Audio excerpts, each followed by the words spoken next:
Support for today's episode comes from Jeannie Kane. What better way to celebrate the month of love than to treat yourself to a Jeannie Kane luxury? Jeannie Kane items are classic, comfortable, and California-inspired clothes. From the cashmere knit sweater you're obsessed with to the incredibly comfortable slippers you never want to take off. With elevated everyday basics and wardrobe essentials, getting dressed and keeping cozy is easier than ever before. When it comes to investing in a uniform that'll last, we choose Jeannie Kane. For a limited time, our listeners get 15% off their entire order. Go to jeanniekane.com and use the code RATCHET to get 15% off. Now, I love Jeannie Kane's clothes. Whenever I wear their best-selling cocoon cardigan, I get so many compliments. Jeannie Kane has core pieces you can dress up or down all season long. I love their ultra luxe, super comfy cashmere sweaters. They feel so good and they pair perfectly with weekends or workdays. What I love most about Jeannie Kane is they believe in one thing, the art of simplicity. With a focus on comfort, quality, and timeless design, Jeannie Kane makes pieces that truly never go out of style. Whether we're dressing for work, errands, or a night on the town, Jeannie Kane is our go-to for effortless everyday outfitting. Find your forever pieces at jeanniekane.com. Our listeners get 15% off your first order when you use code RATCHET at checkout. That's 15% off your first order at jeanniekayne.com. Promo code RATCHET. Treat yourself because you deserve it. Ladies and gentlemen, boys and girls, and those who don't identify as either, y'all might fuck around and get a live episode right now. I don't know if I have time to edit before it's due. We about to find out. If I sound tipsy, it's because I am. I'm still in Cape Town. I may be here for longer than expected. Johannesburg is lovely. It's a lovely environment. I'm happy to experience it. We've talked previously about the situation with load shedding. So when I left Johannesburg on Saturday, they were in stage 4 of load shedding, which meant approximately 4 times per day, more actually like 3. The power went out for 2 to 2.5 hours at a time. Since I've been in Cape Town, it has elevated from level 4 to level 6. So that means the power goes out from, say, 2 a.m. to 6:30 a.m. or 4 a.m. to 8:30. So I wake up and there's no power. Or in the middle of the afternoon from 12 p.m. to 4:30 p.m. And then the power goes off again at 6 p.m. to 10 p.m. And I was like, no. I'm like, by my math, 4 times 3 is still 12. There's only 24 hours in a day. 24 divided by 2, 12. Half the damn time I ain't got no electricity. That's a problem for me. That's a problem. I was fine for like a quarter of the day, no electricity. Part of it I was sleeping. It was fine. It's not so bad when it's actually daylight because you don't need to like flip the lights. But no power means I can't cook. It means I can't open the fridge because I can't let all the cold air out unless I want my food to spoil. It means I can't microwave. It means I can't turn the TV on. I have a UPS to charge my laptop and my phones and all that stuff. But it means when you take a shower, there's no hot water. What you gonna heat it with? It's becoming a nuisance. And even when I was coming to this hotel, I called the hotel the night before because I didn't know if I had to pack like my UPS. It's like 7 pounds. And I was like, that changes how I pack with like a random 7 pounds in my suitcase. But I called the hotel and I was like, hey, like, do you have load shedding? And do I need to bring like an alternative power source in order to, keep my electronics on? And the guy was like, what? And he called himself and was like, no, madam. And he was like, are you traveling from Johannesburg? And I was like, I am. And he was like, no. We have electricity 24/7 here. There's no load shedding. Specifically for the hotel. Because I came to Cape Town and I came for the art fair, which is absolutely wonderful. It very much does give Basel energy. Basel in Miami, at least, because I've never been to like Basel or Basel in Hong Kong. Although I am trying to figure out the Hong Kong situation. That's a whole separate thing. Basel in Miami is the Basel Fair and then like a bunch of other fairs. Cape Town's not there yet, but what they do have, they do take over like a good I would say the whole convention center. I don't know if there was anything left, but it was a good exhibition for what it lacked in size in comparison to like all of the art fairs that go on in Miami. I would say that because it's in Africa, there was a significant representation of Black art, Black women in art. And for some people, they might be like, well, you didn't expect to see Black art? I mean, you are in Africa, madams and sirs. Cape Town is white as fuck. It's like American Upper East Side white. It's like California Malibu white. Like, it's white. White, like I can be a whole Black or colored, because that's what I'm classified as here. I could be a whole considered colored person and walk into an establishment on more than one occasion in Cape Town and be the only Black person in there that's not working. Shit's weird. I'm like, I am still on the continent. Am I not? I don't think that happens in Johannesburg. I haven't experienced it yet. But in Cape Town, I've been out to several restaurants. I've been out to really cute places. When it's just me, I'm the only Black person in there who's not working. And when I'm with my friends, it'll be like 2 other tables. It's like LA. Me and my friends would go somewhere and we'd be the only Black people sitting up in the restaurant. It's a table of Black people, a table of Asians, a Black dude with a white chick, and then everybody else is white. That's kind of how it is in Cape Town. It's beautiful. If Johannesburg wasn't experiencing their electricity issues, I would be excited to go back. I'm a little on the fence right now. I love everything about that city except this lack of electricity. Yeah. I met up with actually a bunch of people. I thought Ghana was warm and welcome. There are a ton of listeners to Ratchet and Respectable or who follow on Instagram that live in Cape Town and Johannesburg. When I was out over the weekend, when I was at the art fair, no less than 7 people came up to me and was like, Demetria? They've been following for years. They know my whole life story. They're very invested. They're also very sweet. People love to be like, what are you doing? You want to grab lunch? You want to grab dinner? You want to do a sundowner? You want to do a nightcap? Very hospitable, very welcoming, which I deeply appreciate. Ghana, I fully realized, like I've moved and I'm on another continent, but Ghana, for whatever reason, didn't feel far. I'm a nonstop flight, 10 hours, but nonstop nonetheless, like across the Atlantic. Ain't no direct flights to Johannesburg from DC. Like, you could get here. It's a layover. And even if it was direct, I think there's a direct from Atlanta. It's 15 hours straight. It's a little different than 10.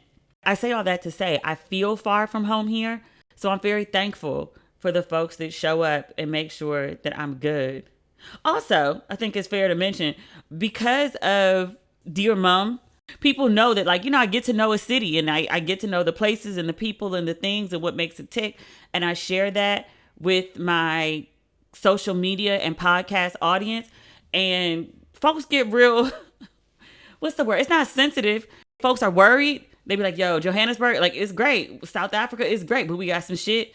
And we need to make sure you have a good time so you don't tell people all about our shit with no balance. Because they're like, you'll see the shit, but you need to see the other side. So it's balanced. Like, we need you to have a good time. It's the same thing people in Ghana said, people in West Africa. I have a friend who lives in Liberia, and he was like, no. We are invested. He was like, understand, West Africa is invested in you enjoying this experience, because if you get on your platform and you tell people you had a shit time, people will stop coming. Like, people are coming because they listen to you having a good time. If you tell them it ain't shit, they're not gonna come no more. And that's a problem for us. And I was like, you think so? And he was like, I think so. But I'm having a beautiful time here. Did we talk about why I'm tipsy?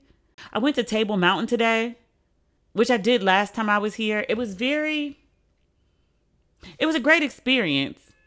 The last time I did it, I was with my Redacted. Let's not even give him a title. Everybody knows who Redacted is at this point. And so it's just kind of weird being in Cape Town because I'm doing things that I did 10 years ago and I did with him. And so he's just very much in my forethought in a way that he usually isn't. I usually don't, good, bad, or indifferent. Like, I don't mean any shade for it. I just don't think about it because we've been apart for, it'll be 6 years in July. I mean, even with the divorce, like, it was final in 2019, but I keep going places that we experienced together. And so, like, just as a matter of fact, I'd be like, oh yeah, like, we went here. Like, oh yeah, we did this. Oh yeah, we saw this. Like, it's just weird. There's probably a better word to describe it, but that's the one that pops in my head at the moment. I don't have any more depth. My depth is a little watered down by the amount of rosé in my system. I was on a mountain. The views were really beautiful, and they had a cafe, and I had red wine and some sort of like yogurt pretzel thing, and combined it was like, I don't know, $4. So I had wine there, and then I had like a whole little hike. I mean, I had the hike before I had the wine, because we're not in America, you know? So I'm on top of a mountain, and there's no guardrails. I'm watching people, mostly white. There was like 5 other black people on top of the mountain. There was like 1,000 people. But I'm watching people like climb out into random rocks that jut out. I don't know if it's the Atlantic Ocean or no, actually, because of where we're located. Ocean. That's the important part. I'm watching people just go stand out on rocks that are jutting out over the ocean, and one wrong move and they ass is tumbling 1,000 feet down a mountain or 1,000 meters, whatever.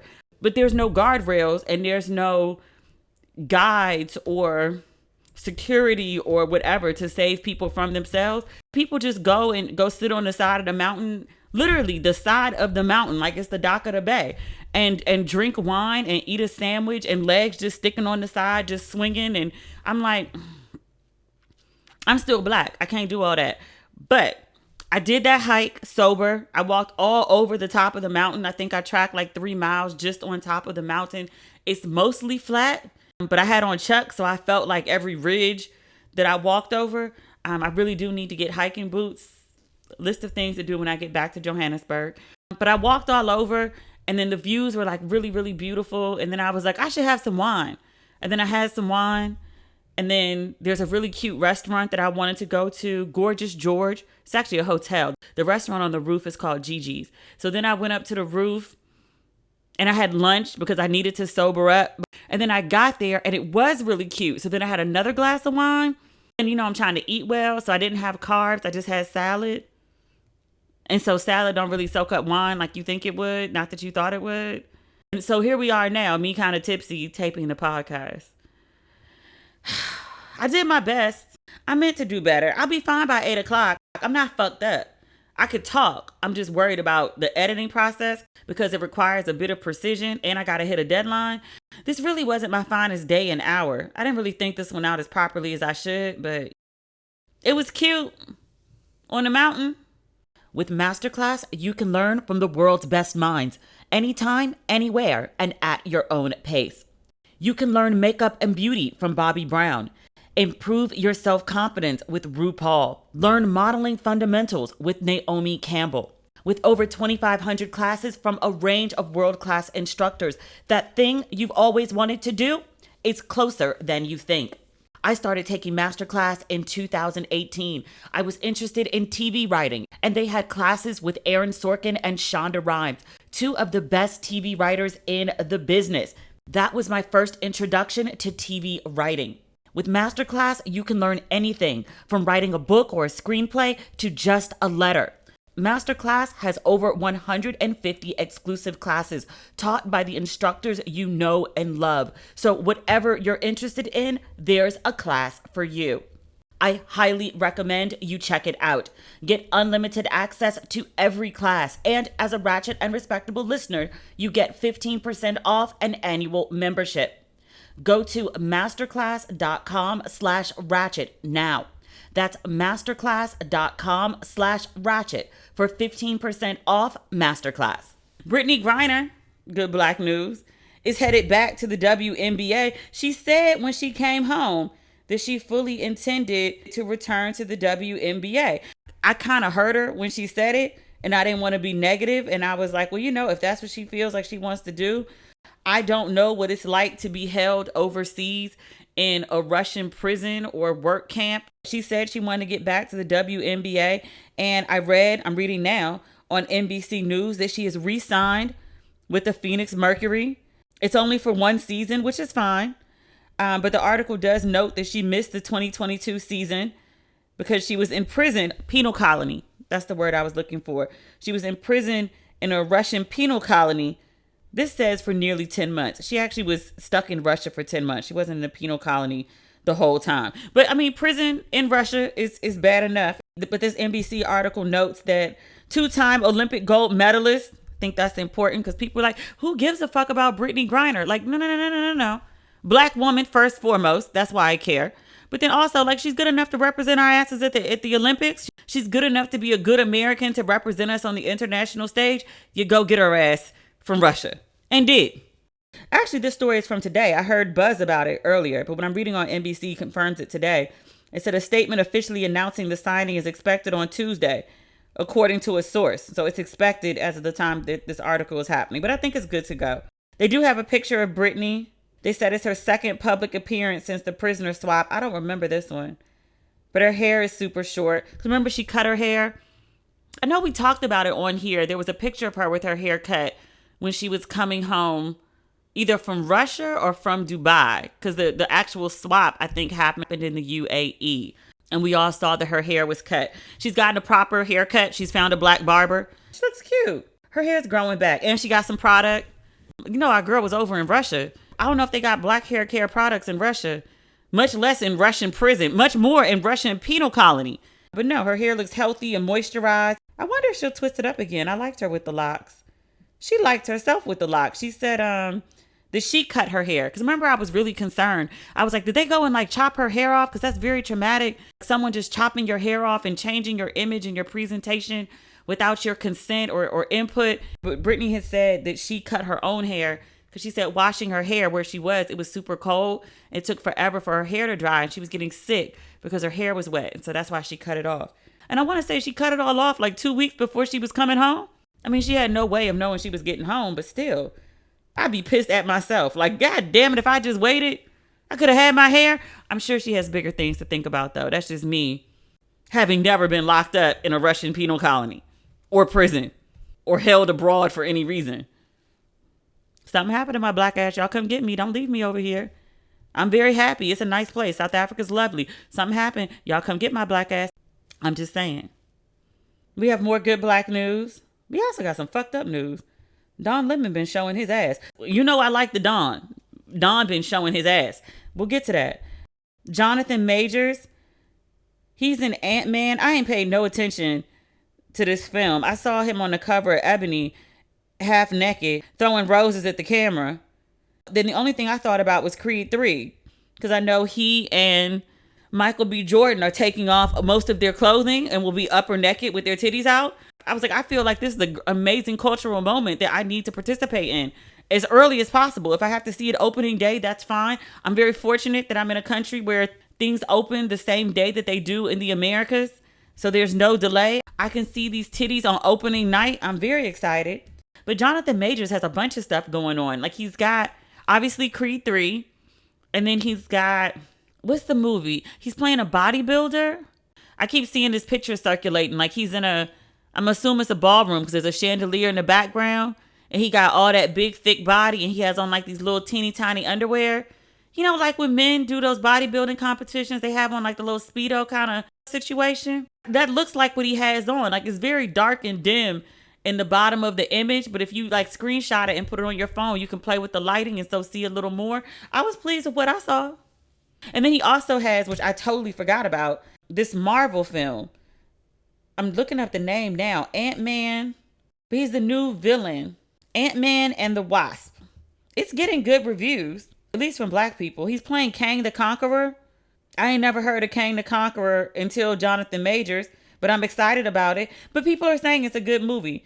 And it's making a ton of money. Okay, I'm reading this on AP. They said the title is Ant-Man opens big at the box office with 104 million for Quantum Mania. It's easily the largest opening of the year so far. I mean, we're only in February, but that counts. Although it's only getting 48% fresh on Rotten Tomatoes. So the first Ant-Man launched with 57.2 million, and that was in 2015. And then the sequel, I've never heard of any of these. This is the first time I'm ever hearing of Ant-Man and the Wasp. The sequel, and that was 2018, and that opened with 75.8 million. All right, so Johnathan is doing good. I actually may go see it. I looked it up and it is playing over here. His titties are so beautiful. And he's in so much controversy right now. When last we spoke of him, Because I just mentioned it. He was on the cover of Ebony, and it was a beautiful cover. He had no shirt on. He was carrying some roses. It was a very gorgeous, sexy cover. I really liked it. I thought it was racy and out of the box for Ebony. I like the team that's over there. If I may speak freely, a lot of the current Ebony team is former Essence team from when I was there. I know those folks to do good work. They are continuing to do such at their new home. I liked it. I liked it lots. But Ebony put out this first cover, which everyone went crazy for. I saw the post on Ebony. I recorded it and put new music to it and put it on my page. Just on my page alone, it got 170,000 views in the first day. 170,000 in the first day. I can only imagine what those numbers were for Ebony. Well-received cover. Some people were like, is this like, I don't know, Playgirl? Is it porn? I was like, do you see anybody fucking? Then it ain't porn. It's just a hot cover. Learn to love it or look away. So Ebony released a second cover. I think they wanted to capitalize on the goodwill and the excitement of the first cover. And this one, it's still giving like pink and red Valentine's Day theme. They have Johnathan Majors sitting on top of a couch. And he has his legs crossed. And he has on like a boot pants combo, like the boots and the pants are one whole thing. And then he has on a pink, I don't know if sweater is the right word, shawl, cape. It's like a pink feather-ish, lots of fabric sort of situation. Particularly, I think what people are responding to, in addition to the legs being crossed, that doesn't bother me. Like old black men and Haitian men cross their legs all the time and they still masculine as fuck. That was a non-factor to me. But he has his lips pursed. And a lot of people said the cover read as effeminate, the emasculation of the black man, which is like black people's current favorite topic, a certain section of black people's favorite topic. So this new version of the cover has not been getting so much love. A lot of people did not like it very much. I didn't particularly care for it. I feel like the first cover was very much targeting me in terms of like hetero black women. Here's your new heartthrob. Like y'all said y'all like this nose. Y'all said y'all like this body. Y'all said y'all like this man. Well, here you go. He's half naked. Go forth. I felt this one was aiming at a different audience, which is fine. If the intent was maybe to make him more appealing to, I just give it a general, like a queer audience, that's fine. Queer people have money too. I don't see anything wrong with engaging a queer audience, targeting a queer audience, because that's what the cover read as to me. Everybody's money is green. Everybody's money is green. Take it while they're trying to spend it. Be inclusive because it's the right thing to do, but also as a business, everybody's money is green. They trying to spend it, take it. But folks been up in arms over that cover, like angry, mad, like the feminization of the black man, the emasculation of the black man, like it's by design. There's an agenda. It's a conspiracy. Could there be? Yes. Are they using Ebony magazine covers to push it? No. Are they using Vogue magazine covers to push it? I don't think it's that deep. Because I only mentioned Vogue because people are still like up in arms over this Rihanna Rocky cover. It hasn't died down yet. I saw somebody did is a diagram the right word? They dissected the cover. There's something called the green line theory that was made up by some incel on YouTube, which by the way, all psychologists, everyone with actual degrees in psychology has been like, this is some bullshit and it makes no sense. But someone came up with this idea called the green line theory. And they were like, you can look at a photo of a heterosexual couple and the person who is standing straight, but if the person who you can draw like a straight vertical line is the dominant person in the relationship, and the person whose line is diagonal is the submissive person in the relationship. So apparently in this Vogue cover, and I just explained to you the green theory because I looked up the original one, right? In this Vogue cover, actually Rihanna, Rocky, and even the baby, because they analyzed the baby's body language too, are actually all on diagonal green lines that slant the same way. They've made, because Rihanna is in the forefront, whoever did this diagram gave her a solid green line, but Rocky and the baby have dotted green lines. And then they analyze like the way that they're holding. And then they analyze, and it's because Rocky is said to be slouching in the photo. What they call slouching, I thought of is cuddling into his child. Like he's literally holding his kid and kissing the child. Like he's warm and nurturing to his own child on the cover of Vogue. And they found that to be emasculating, submissive, not dominant. Although I've seen this photo, this cover with this green line theory diagram, and somebody pointed out, and she was like, they really wrote like happy baby on the photo as if like the baby being happy was problematic because, you know, it's a son. So maybe like, I don't know, he's not a year old. I don't know if the child can even walk yet, but apparently the child should be stoic, focused, hard, I don't know, in a leadership role. But because I saw something else about the photo, and they were like, they have the woman leading and the two men are following her. And I was like, what men? I mean, there's Rocky. I acknowledge Rocky's manhood, no problem. The baby? Are we calling a less than 1 year old boy a child? A baby? Not even a toddler, a baby. We're calling him a man? A baby? You people have gone fucking nuts. I saw this really good conversation on Twitter. Boyce Watkins, Dr. Boyce Watkins, I don't want to be disrespectful to him, even though he's not being very respectful of himself in this moment. Knew him way back when in the Essence days and had much respect for him. He used to mostly talk about finance back in the day. I haven't really, and that's, when I say back in the day, I mean like 2010, 2011. I don't really kept up with him now, but he's been very vocal about this Vogue cover. And I saw that he was talking about it on Twitter. And I only saw the response to a retweet. That's how I ended up going down this rabbit hole. But this woman, and I wrote her name down because I thought what she said was important. And I didn't want to co-opt her opinion. I agree with it, but I didn't want to co-opt it and make it seem like it was my own. Her name is at Miss Caldonia on Twitter. I have no idea what her real name is. She also goes by Easy Bake Oven. Ignore the names because the thought is pretty profound. She was responding to Boyce Watkins, and he was speaking about this cover with Rihanna and Rocky. And he said, you know, like he said something like he's supportive of his wife, but he was like, I don't ever think she would want me to act like a housewife.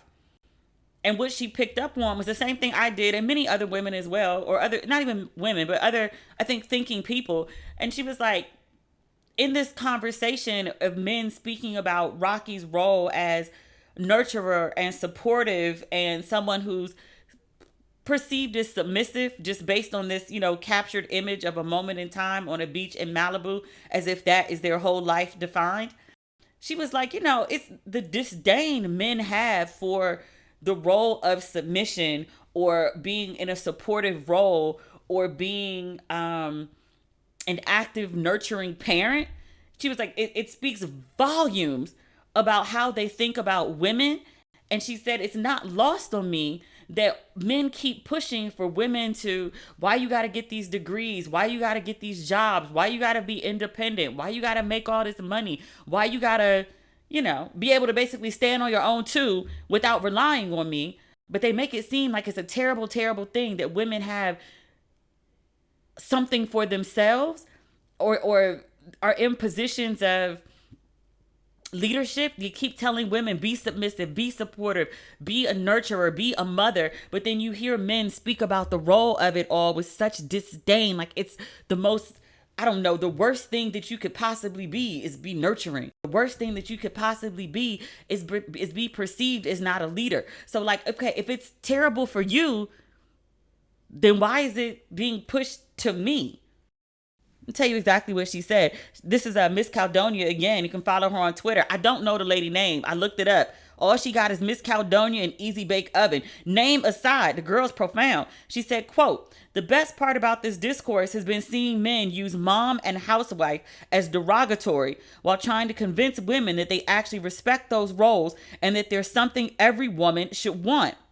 It's amazing. They're telling you they view it as offensive they're telling you they view it as an offensive and powerless role that they would be insulted to have attributed to them, but also telling you it's your destiny and you should feel honored to take a back seat to their lives and needs.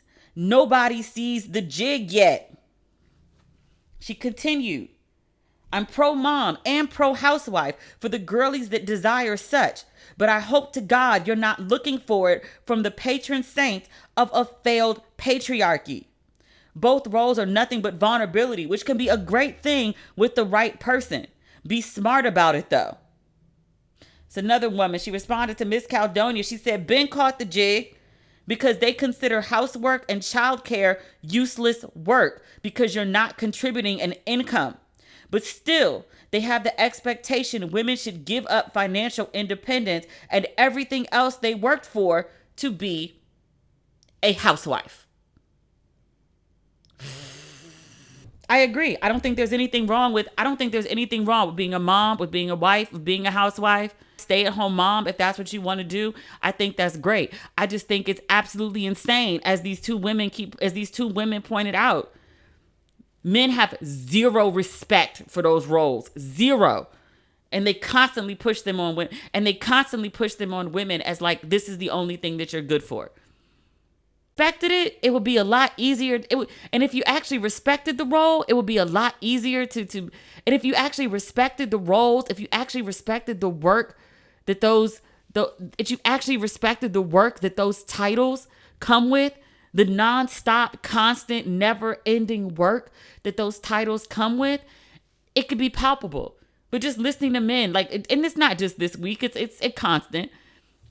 Because it's like, no, you stay home, you do kids, you do nurturing, you do, the minutia of supporting our lives, not just of supporting our actual lives. But the mere suggestion that, like, okay, it's such important work, you do it. Fuck no. What am I, a bitch? Sir, you're saying the quiet part out loud. Ladies, we all have that one bra we wear on the daily because it's the most comfortable one we own. And let me tell you, that bra you thought was nice doesn't compare to our new favorite. I'm talking about our sponsor, Honeylove. Honeylove has revolutionized the bra game, so you no longer have to deal with uncomfortable underwire without sacrificing support. You'll immediately feel and see the difference. Their bras are so comfortable, you won't want to take it off. And for a limited time only, you can get Honeylove on sale. Get 20% off your entire order with the code RATCHET at honeylove.com.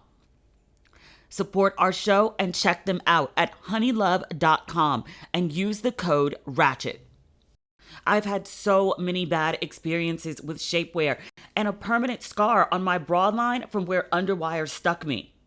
What I love most about Honeylove, in addition to no uncomfortable underwire, is how confident I feel I look when I'm wearing their undergarments. My favorite is their best-selling crossover bra. This bra gives all the support of a traditional bra and without any underwire. Plus, the mesh detailing adds just a touch of sexy. This is the one bra you'll actually enjoy wearing, and the one I was telling you won't want to take off. And if you are tired of bras that cause bulging in the back, Honeylove's bras are designed with back smoothing fabric to prevent bra bulge. I also recommend their V-bra. It offers the support of a traditional bra and, again, without the uncomfortable underwire.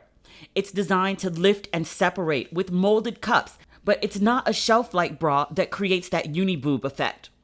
Treat yourself to the best shapewear on the market and save 20% off at honeylove.com with code RATCHET. Use code RATCHET at honeylove.com.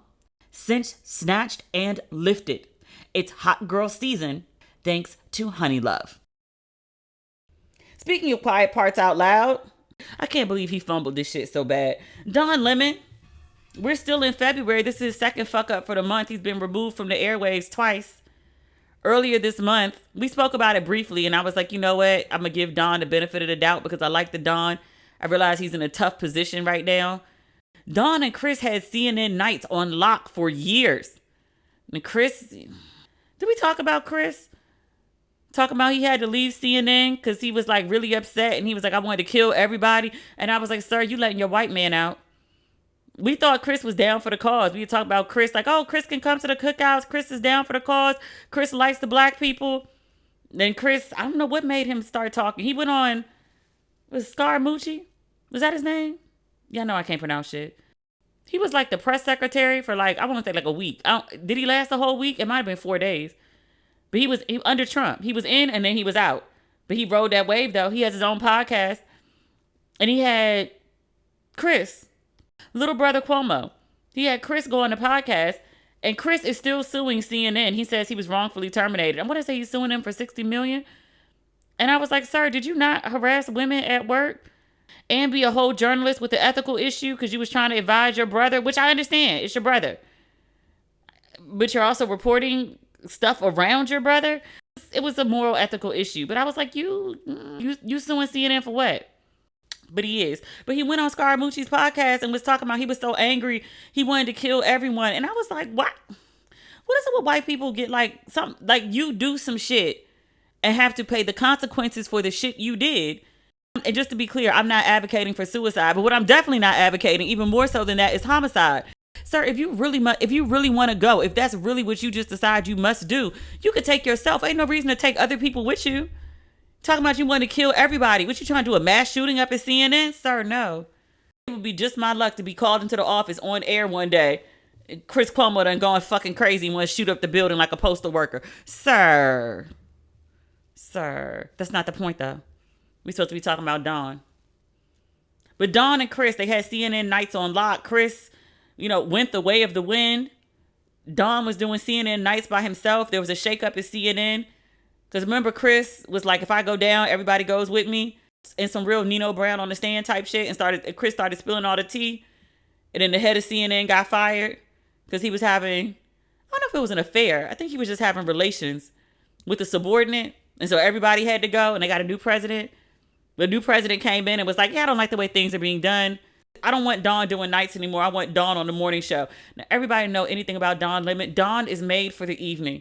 Dawn is not a morning person. And it's not a bad thing. I'm not a morning person. I'm better for your evenings. I understand.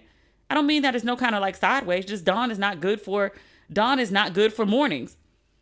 So I knew, and I hope Dawn knew. I thought Dawn knew that when they took him off the evenings and put him in the mornings, I was like, bro, you need to start looking for a new job because you're not going to be at CNN much longer. They trying to put you out because they know you're going to fail in the morning. Dawn, being the non-morning person that he is, earlier this month, he said some crazy shit. He made, what's the girl, Caitlyn? I like Caitlyn. Brown hair, great reporter. She was a White House correspondent. They pulled her out the field. They put her on in the mornings with Dawn. Dawn said some crazy shit to her, made the girl cry. She went and ran to HR. She white too. The black man made me cry. They pulled Dawn off the air for a day, told him to get himself together, think about the words that come out of his mouth. Okay. I would have taken that as a warning. They done took my show at night. They done put me on in the morning doing some shit that they know I ain't suited for, that I know I ain't suited for. I would like to think that either he knew this or someone close to him. He got no publicist, he got no friends. He got a husband, don't he? I would like to think that somebody said to him, like, hey, Don, like your days are numbered. You need to start looking for work because this ain't going to be it. So he made the white girl cry. They pulled him off the air. Dawn got on TV the other day. They were talking about, she goes by Nikki Haley.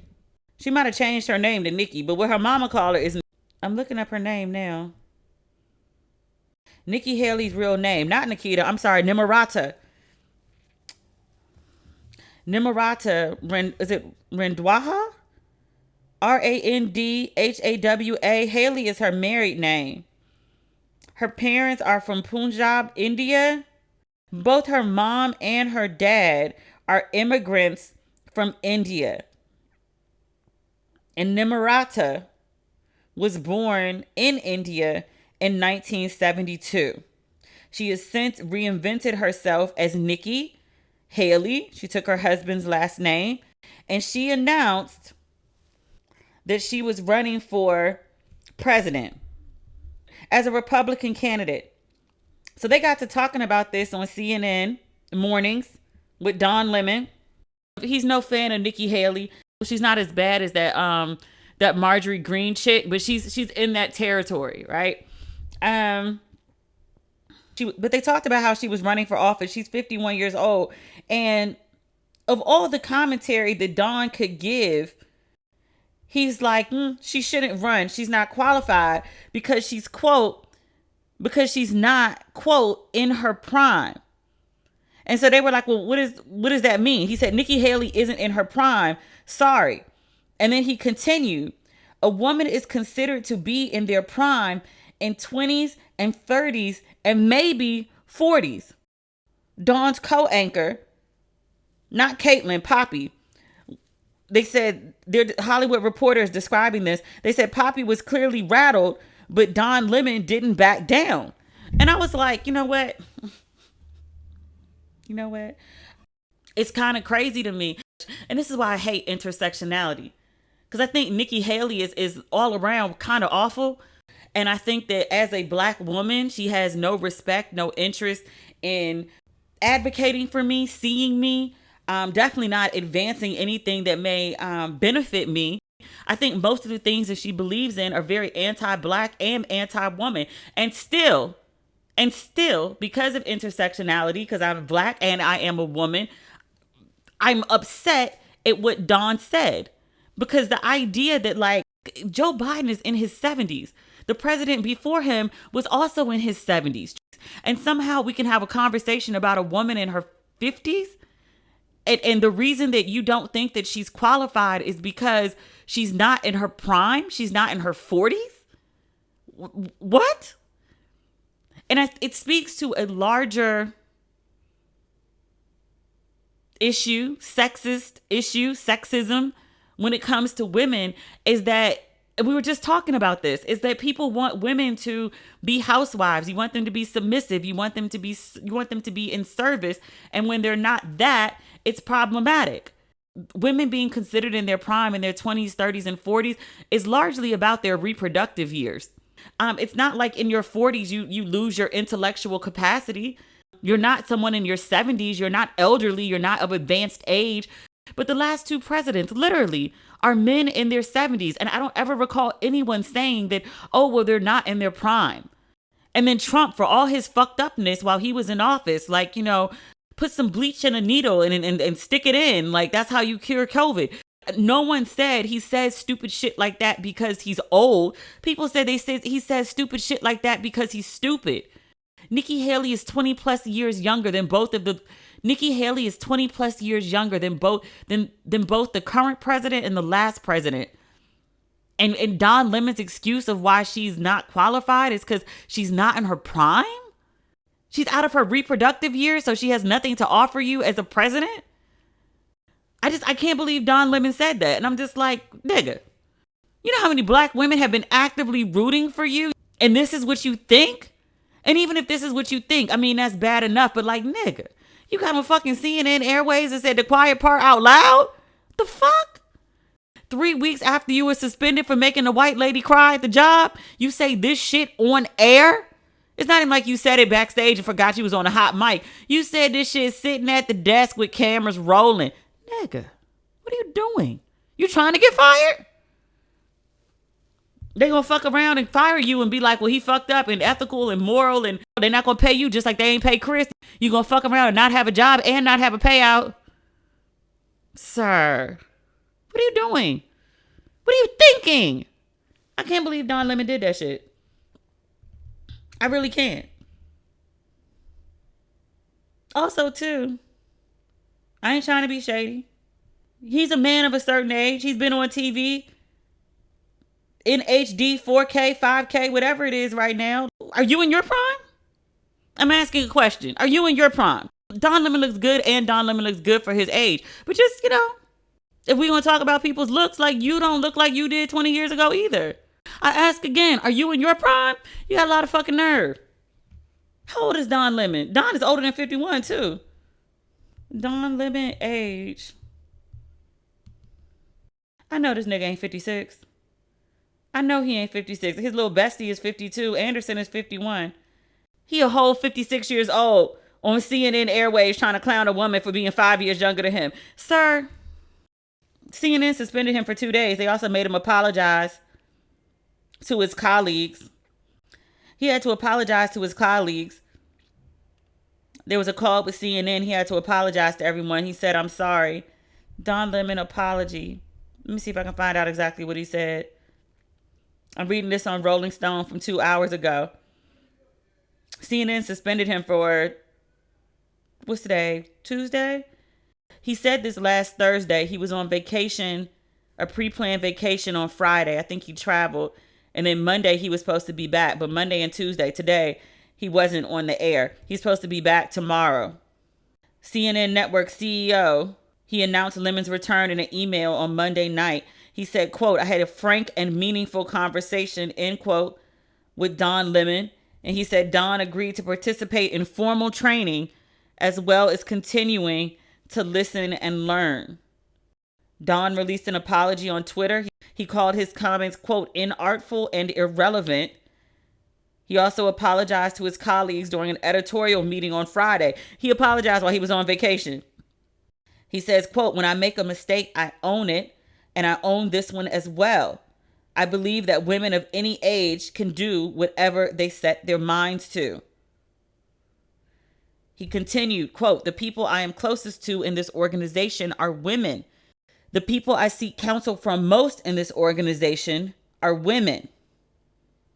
You know what? I get the desire to want to take her down a peg. I do.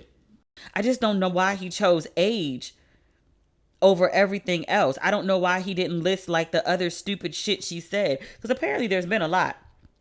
There's a story from 3 days ago from Washington Post. The headline is Nikki Haley uses racism as foil rather than addressing the issue with sensitivity. This 35 minutes ago, Nikki Haley declares that America is not a racist country. I remember that. That's not the first time she said that. And people were like, girl, your parents are from India. You really trying to say America's not racist? Stop it. Stop it. Oh no, she defends Trump. I'm reading this New Yorker article. Like, okay, yeah, she's a Trump defender. She's not like she's not as passionate about it as some other people, but yeah, she's that.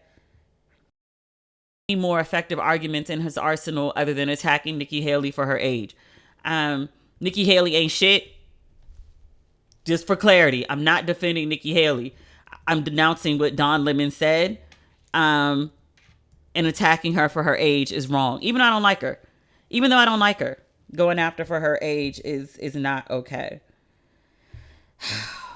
I think Don Lemon making me sound like I'm defending a Trump apologist has pissed me off more than anything. And now I got to sit up here and reckon with intersectionality. Like, I want to defend your ass as a black man, but now you done said some stupid shit about women and I am one. Now my loyalties are conflicted. And your ass was just damn wrong. It's not what I wanted to think about. We're supposed to talk about Pyre Moss. I mentioned it in last episode, but a couple of y'all were like, "Can you follow up on that? Because that sounded like that was going to a good place." I will. I'll do it on next week's episode because we're running over today and it's 7:40 and I got to go into this writer's room at 8 p.m. New year, new kitchenware with Caraway. Start your year off right with non-toxic kitchenware so you can ditch the chemicals and make healthier cooking a piece of cake. Their internet famous cookware set is a staple for any home, including mine, and comes in multiple colors to fit with any design aesthetic. Caraway Home's non-toxic kitchenwares are all designed for the modern home, and they feature a chemical-free ceramic coating, so food can be prepared with peace of mind that no hard-to-pronounce compound will leach into your healthy ingredients. All sets come equipped with easy access storage solutions so that no stacking is required, which is great for people like me with minimal space. And gone are the days of misplacing your lids. With our exclusive discount, you can now save on the full suite of Caraway products, including food storage, tea kettle, and mini cookware. I have the black and gold set. It matches my decor perfectly. Visit carawayhome.com/respectable to take advantage of this limited time offer for 10% off your next purchase. This deal is exclusive for our listeners, so visit carawayhome.com/respectable or use code respectable at checkout. Caraway, non-toxic cookware made modern. This has been hotly discussed. I don't know if I need to do a super long rundown on it. I think I can wrap it up real quick. I think I can finish this one and get to my writer's room on time. Chloe Bailey has a new song, a new album, in fact. But on this new album, I think it's on the new album, she has a song with Chris Brown. I'm just going to leave that as a fact. When news about this is released, the girl from 3LW, the one chick whose name I don't know. I know who Adrian is. I know who Notori is. The other girl, I'm looking up her name right now because I really can't remember it for anything. Kylie Williams. Real cute. Kylie Williams heard about this song with Chloe and Chris Brown and basically had the same what the fuck that I had. And she decided to put it online. What is she up to lately? She's been in the news lately. Like, we haven't heard from her in a really long time. And then all of a sudden she's everywhere. Maybe like 2 weeks ago, week and change ago, she was talking about like she slept with 2 members. Was it B2K? She slept with 2 guys at the same time, which, everybody was grown. Everybody was consenting. She was the one telling the story. This wasn't like a Irv Gotti kind of situation where it was like, let me talk about 20-year-old T. For whatever reason, she decided to bring this up. And now she's back in the news again because upon hearing about Chloe and Chris and this collaboration, she blasts him on Twitter. I'm not going to say she didn't say anything that didn't cross my mind. She says, let him come out with his own record, so genius, so captivating that it makes us all forget he beats women. She put that in all caps. She says he can't, so he won't. So what does he do? He slowly creeps back into the mainstream by getting small nods for features on Black women's merit. She added, Black women who are more talented, more worthy, but give him the okay. I'm swatting the fucking air right now. Garbage. Throw up emoji. So Chris Brown heard about, or saw probably, Kylie's response. He takes a couple jabs. I guess she has a list. I don't really pay attention to her like that. But he says to her, quote, obviously you are at the point in your life where either you are broke or broken. The fact that you think you have to speak negatively about me makes you look so lame. Your life and career must suck right now. He says, minding your business would have been best, but I guess you don't have a business or a real job that makes you financially stable. I feel more embarrassed for you and your actual maturity. I thought that was enough. I thought if she said what she had to say as a public figure with a following, she spoke up. She doesn't like that Chris and Chloe are collaborating. She said what she had to say. Chris responds in she did a couple tweets about it. Chris responds. He has his say. Okay. Then he kept going, which has always been where Chris Brown fucks up. He kept going. All caps. He says, if you're still mad at me, and now it's no longer about Kylie. This is a general fuck you to everybody. He said, if y'all still hate me for a mistake I made as a 17-year-old, please kiss my whole entire ass. I'm fucking 33. I'm so tired of y'all running with this narrative. He said, you weird ass niggas are the same ones that tune in every week to see Blueface and Krishan beat the fuck out of each other in front of the world.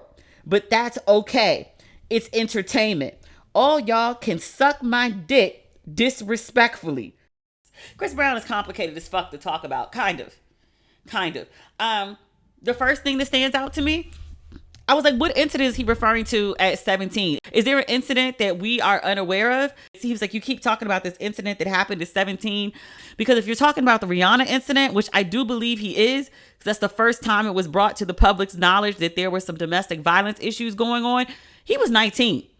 I went back and did the math on that because I was like 17, because I was a journalist at the time. I was a working journalist. I was working at Essence. Like, I remember extensively talking about this story in the office, perhaps on the website, in the magazine. It was a huge story. And never once at the time do I remember anyone saying Chris Brown was a minor. And I also specifically remember that Rihanna was 20 and that Chris Brown was a year younger than her when they were dating. And so I was like, where did we get 17 from? Because 17 would make him staunchly a minor. And it's a small issue. Like 17 and 19 is really not that big of an age gap in development. It is a difference between, say, high school and college. But still, and I still think 19 is young. And I still think 19 is a kid. But just in the legal system, 19 makes you an adult and 17 makes you a minor. So him being like, oh, this whole thing happened when I was 17. I think he's intentionally saying he's 17 so people think of him as like, oh, he was a high school student. Oh, he was a kid. Oh, he wasn't an adult. Legally, you were. I also think it's worth noting that Chris says, if you hate me for a mistake I made when I was 17, I'm not going to parse whether him beating the fuck out of Rihanna that night in the car was a mistake. I think by her account, it wasn't the first time there had been violence in their relationship. I'm not going to parse that because as he points out, he's 33 now and we're talking about something that happened by his math 16 years ago, by my math 14. Let's just call it an even 15. I think the issue with Chris Brown that a lot of people have is the abuse and the domestic violence. It's not like there was one incident that happened 15 years ago. It's multiple incidents over the last 15 years. Rihanna was just the first one we heard of. Like your next big girlfriend after Rihanna was Karrueche. And Karrueche ended up filing a restraining order. I think that was for 5 years. She said that you beat her and you pushed her down the stairs. There's been tons of women that have accused Chris Brown of everything from abuse to rape to attempted rape to crazy shit. I'm not a fan of bringing up people's old shit. It's just when you get on social media and you gaslight to pretend that people are speaking about you in domestic violence as if it was this one-time issue from 15 years ago, as opposed to a pattern of behavior or alleged behavior. I ain't trying to get sued. Alleged behavior over time. There's a reason people keep talking about the domestic violence. It's not just about one incident, sir. If this was something that happened 15 years ago and it was a one-time incident, and since then he had been mum, he had gone to therapy, which I think he did. He had done his best to rechange his life, and there'd been no other accusations or incidents over the years. I would say that it was a horrible thing that happened.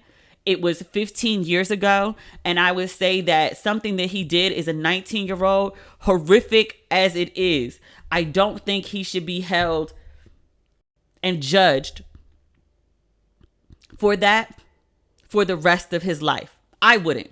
I can't control what other people do. But I would say that if that was a one-time incident and he had done the work publicly and privately, if it was that one incident plus the other public apologies that he's attempted to make, I would say give him grace.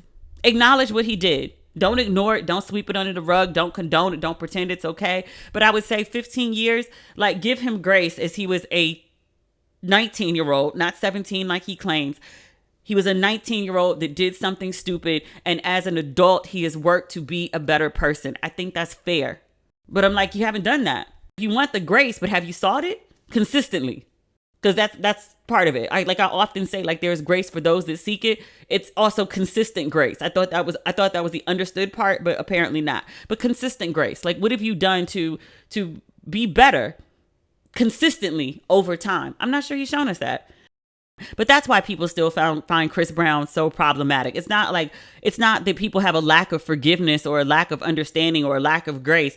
It's that he keeps doing dumb shit consistently for like every year for the last 15 years. Like every year, every other year for 15 years, you've been involved in some sort of violent shit and or some sort of rapey shit. Violence, rape, same thing. Like, you want us to stop thinking about it, but you keep getting accused of it. Like, we can't let it go because it's always a discussion with new details. Bruh, it's not us. It's you. All right, that's the episode. I'm about to go edit. I'm about to go get in this writer's room. We'll be back on Friday. I may have more thoughts about Chris Brown because I don't feel like I'm finished with that just yet. All right, talk soon. Bye.